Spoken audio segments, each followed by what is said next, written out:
흥미로운 뉴스 세 가지가 보이더라고요. 금값이 사상 최고치를 찍었다. 그리고 미국 연준이 금리 결정을 앞두고 있다.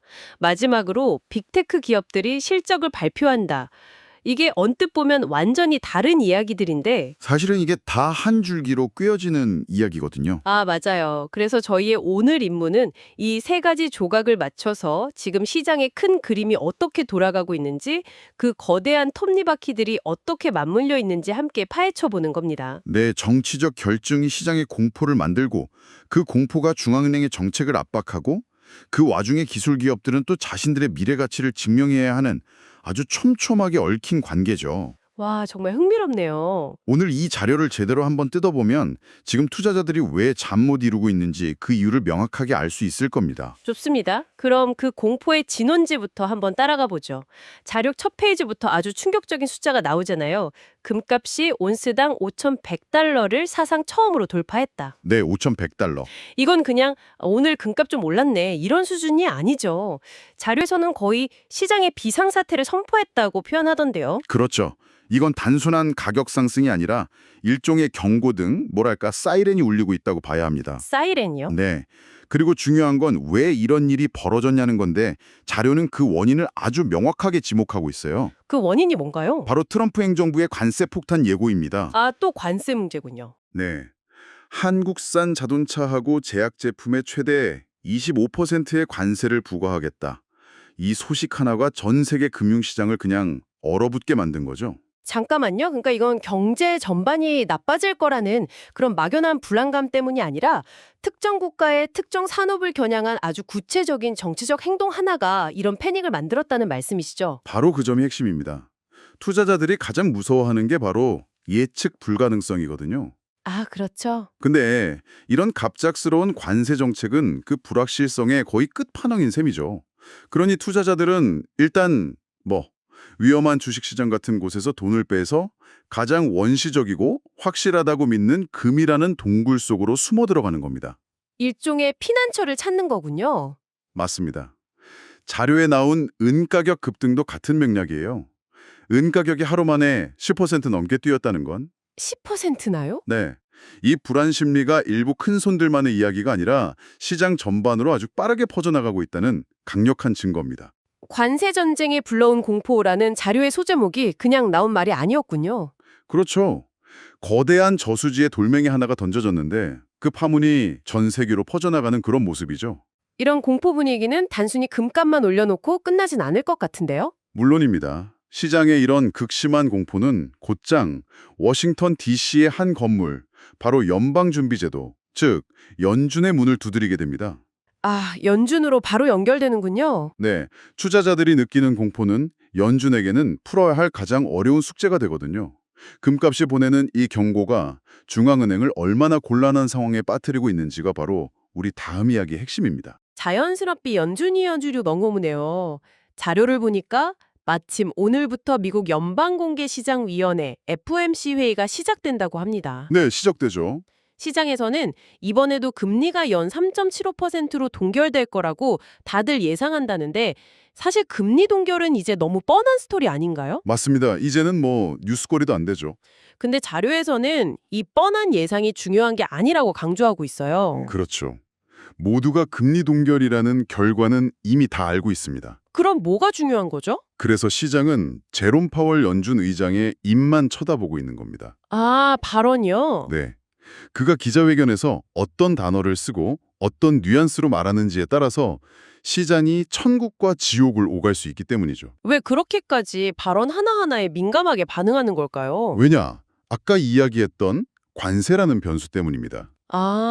그 연결고리가 궁금했습니다. 관세 정책이랑 연준 의장의 발언이 어떻게 직접적으로 연결되는 거죠? 한번 상상해 보세요. 연준은 지난 몇 년간 물가를 잡기 위해서 필사적으로 금리를 올려서 경제를 식혀왔습니다. 네, 정말 힘들었죠. 겨우 열이 좀 내리나 싶었는데 갑자기 행정부에서 수입품 가격을 강제로 25% 올리겠다고 선언하는 것과 같아요. 와, 관세는 곧 수입 물가 상승이고 이건 인플레이션의 불씨를 다시 살릴 수 있는 아주 위험한 행동이거든요.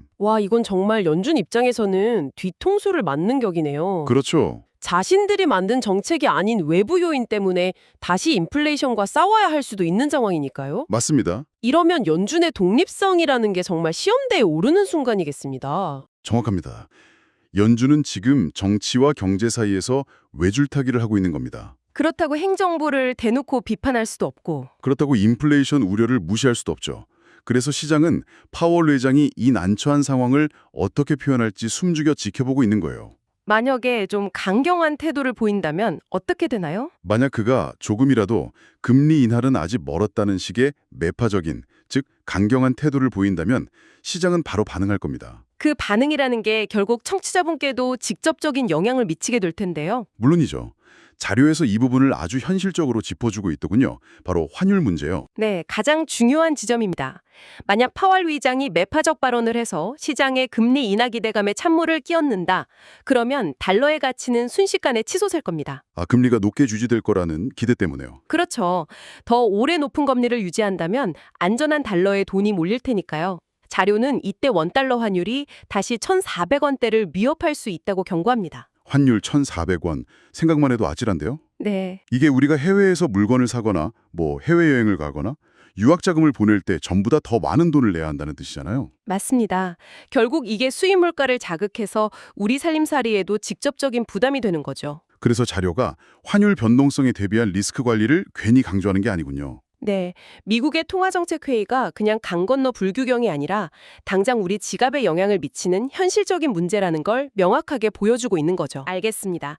이렇게 거시경제 전체가 불확실성의 안개에 휩싸여 있는 상황에서 이제 시장의 관심은 개별 기업들로 쏠리고 있습니다. 네, 이제 미시적으로 들어가야죠. 거대한 폭풍우 속에서 각자의 배가 얼마나 튼튼한지 아니면 얼마나 멋진 항해 기술을 가졌는지 증명해야 할 시간이 온 거죠. 아주 좋은 비유네요. 자료에 따르면 바로 오늘 밤부터 마이크로소프트, 테슬라, 메타가 실적을 발표하는데 특히 마이크로소프트에 쏠린 기대와 우려가 대단한 것 같아요. 네, 이번 마이크로소프트의 실적 발표는 그냥 한 기업의 성적표가 아닙니다. 그 이상인가요? 네, 지난 2년간 시장을 지배했던 AI 열풍이 진짜였는지 아니면 그냥 거대한 거품이었는지를 판가름하는 첫 번째 시험대라고 할 수 있습니다. 자료에 나온 표현이 정말 날카롭더라도요. AI, 거품인가 실체인가? 바로 그 질문이죠. 그동안 엔비디아가 AI 칩을 팔아서 돈을 버는 건 모두가 봤지만 정작 그 비싼 칩을 사간 기업들이 그걸로 돈을 벌고 있는지는 계속 물음표였다는 지적이요. 바로 그겁니다. 비유하자면 19세기 골드러시 때 진짜 돈을 번 건 금을 캐러 간 사람들보다 그들에게 청바지랑 곡괭이를 판 사람들이라는 말이 있잖아요. 네, 유명한 이야기죠. 지금까지는 엔비디아가 그 곡괭이를 팔아서 엄청난 성공을 거뒀죠. 이제 마이크로소프트는 그 곡괭이로 진짜 금을 캤는지, 즉 AI 투자를 실제 수익으로 연결했는지를 숫자로 보여줘야 하는 겁니다. 그럼 구체적으로 어떤 숫자를 봐야 할까요? 자료에서 언급된 자체 AI 칩, 마이야 200의 성과가 여기서 아주 중요해집니다.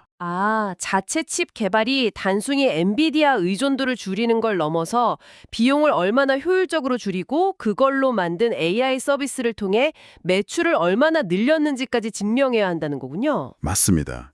AI가 그냥 돈만 쓰는 비싼 취미가 아니라 정말 돈이 되는 사업이라는 걸 증명하는 순간이 될 수 있는 거죠. 만약 여기서 기대에 못 미치는 성적표가 나온다면 그러면 AI 관련 주식들 전체에 대한 투자 심리가 급격하게 얼어붙을 수도 있겠네요. 그럴 가능성이 매우 높습니다. 반면에 테슬라는 마이크로소프트와는 또 다른 숙제를 안고 있는 것 같습니다. 자료를 보니까 테슬라는 현재와 미래 두 개의 시험을 동시에 치러야 한다고 하더군요. 네, 테슬라의 상황은 좀 더 복잡합니다. 첫 번째 시험대는 현재의 문제죠. 현재의 문제라면 전기차 수요 둔화 같은 건가요? 맞습니다. 전 세계적으로 전기차 수요가 예전만큼 폭발적이지 않다는 신호가 곳곳에서 나오고 있잖아요. 이런 상황에서 판매량을 얼마나 유지했고 수익성은 지켜냈는지를 증명해야 합니다. 이건 현실의 문제죠. 그리고 두 번째 시험대는 미래에 대한 거군요. 완전 자율주행, FSD 기술이요? 그렇죠. 투자자들은 계속 묻고 있습니다. 그래서 당신들이 약속했던 스스로 운전하는 자동차는 언제쯤 현실이 되느냐고요. 하긴 그 얘기 나온 지가 꽤 됐죠. 네. 이번 실적 발표에서 FSD 기술에 대한 의미 있는 진전을 보여주지 못한다면 투자자들은 성장성에 대한 의구심을 품게 될 겁니다. 당장의 실적도 방어해야 하고 미래의 꿈도 계속 팔아야 하는. 이중고에 시달리고 있는 셈이죠. 들어보니 이 빅테크 기업들의 실적 발표가 정말 중요하네요. 근데 이게 단순히 미국 기업들만의 잔치로 끝나지 않는다는 점을 자료가 명확히 짚어주고 있어요. 네, 그게 중요하죠. 바로 내일 있을 삼성전자와 SK하이닉스 주가의 예고편이 될 수 있다고요? 그 부분이 우리에게 가장 실질적인 관전 포인트입니다. 만약 오늘 밤 마이크로소프트가 우리의 AI 클라우드 서비스 매출이 폭발했습니다 라고 발표한다고 생각해 보세요. 네. 그건 무슨 의미일까요? 그 클라우드 서버를 돌리는 데 필요한 핵심 부품, 바로 고성능 메모리 반도체에 대한 수요가 앞으로도 계속될 거라는 강력한 신호입니다. 아, 그 반도체를 만드는 회사가 바로? 바로 삼성전자와 SK하이닉스죠. 그렇군요. 엔비디아라는 하드웨어에 집중됐던 AI 시작의 열기가 마이크로소프트 같은 소프트웨어, 서비스 기업으로 성공적으로 확산되는지 그 연결고리를 확인할 수 있는 정말 중요한 기회인 겁니다. 와, 오늘 청취자분께서 보내주신 자료 덕분에 정말 흩어져 있던 점들이 하나의 선으로 이어지는 느낌입니다. 네, 저도 그렇습니다. 정치, 통화정책, 산업기술이라는 세 개의 거대한 축이 서로 어떻게 영향을 주고받는지 한눈에 보이네요. 맞아요. 자료의 마지막 요약처럼 연준의 고뇌, 빅테크의 증명, 그리고 금값의 경고라는 세 문장으로 모든 게 정리되는 것 같습니다. 정말 기가 막힌 요약이죠. 다시 정리해보면 트럼프 행정부의 정치적 결정이 시장의 공포를 자극해서 금값을 끌어올리고 네. 이 공포와 인플레이션 우려는 중앙은행인 연준의 통화정책 운신의 폭을 좁히고 있습니다. 그리고 이런 거시적인 불안감 속에서도 빅테크 기업들은 A라는 새로운 기술로 자신들의 가치를 숫자로 증명해야 하는 과제를 안고 있고요. 모든 것이 정말 긴밀하게 연결되어 있네요. 이런 복잡한 상황 속에서 청취자분께서는 어떤 점을 가장 유의 깊게 봐야 할까요?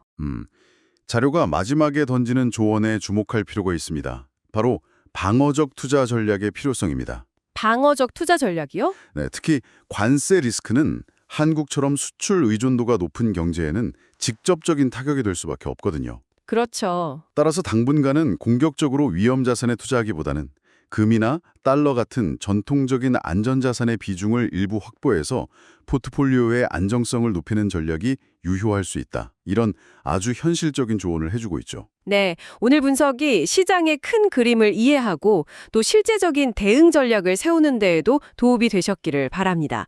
여기서 마지막으로 청취자분께 생각해 볼 질문을 하나 던져드리면서 마무리할까 합니다. 네, 좋습니다. 오늘 우리가 살펴본 자료를 관통하는 하나의 키워드를 꼽자면 단연 불확실성일 겁니다. 맞습니다. 흥미로운 점은 이 불확실성에 대응하는 두 가지 방식이 오늘 이야기 속에 동시에 나타나고 있다는 점이에요. 두 가지 방식이요? 네, 하나는 금값 폭등에서 볼 수 있듯이 검증된 과거의 가치, 즉 가장 오래되고 전통적인 안전자산으로 회귀하려는 움직임입니다. 그렇죠. 금으로 돌아가는 것. 다른 하나는 마이크로소프트가 증명하려는 것처럼 AI라는 누구도 가보지 않은 미래의 가치를 창조해서 불확실성을 정면으로 돌파하려는 움직임이죠. 아, 과거로의 회귀와 미래로의 전진이네요. 네, 바로 그겁니다. 그래서 이 질문을 드리고 싶습니다.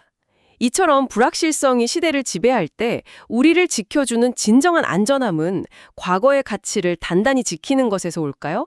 아니면 아무도 모르는 미래의 가치를 만들어내는 능력에서 오는 걸까요? 이 질문에 대한 답을 한 번쯤 고민해 보시면 어떨까 합니다.